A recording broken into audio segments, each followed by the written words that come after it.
iba't ibang weather systems pa rin ang nakakaapekto sa ating bansa. Ang Northeast Monsoon o amihan ang magdadala pa rin ng mga pag-ulan, partikular na sa ilang bahagi ng extreme northern Luzon. Ang shearline naman, ang shearline po ay nasa pagitan ng mainit na hangin mula dito sa Karagatang Pasipiko, tinatawag nating easterlies, at yung malamig na hangin na mula naman sa Northeast Monsoon o amihan. At dahil po dyan, may mga kaulapan, makikita nyo, may mga kaulapan po dito sa may bahagi, sa may silangang bahagi ng Northern Luzon, magdadala pa rin ng mga pag-ulan sa malaking bahagi ng Cagayan Valley at maging sa Cordillera. Samantala naman, makikita po ninyo itong kumpul na kaulapan na nasa may silangang bahagi ng Mindanao.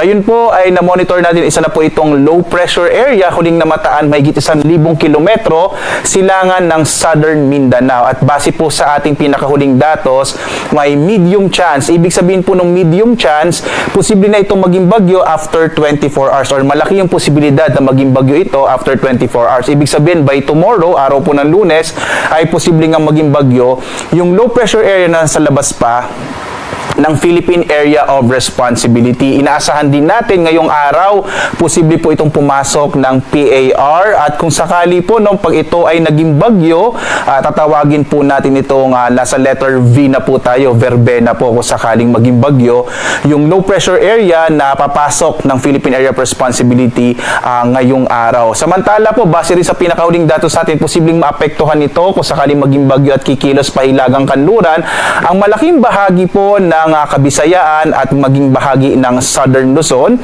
at posible pong ito'y kumilos mula Lunes, bukas hanggang Miyerkules at papunta po dito sa may bahagi ng West Philippine Sea. Mamaya po ipapakita ko sa inyo yung weather advisory na inisyo natin kaninang alas 5 ng umaga. Makikita nyo po kung anong mga lugar yung posibleng makaranas ng malalakas sa mga pag-ulan sa pagkilos nga nitong low pressure area na maaring maging bagyo.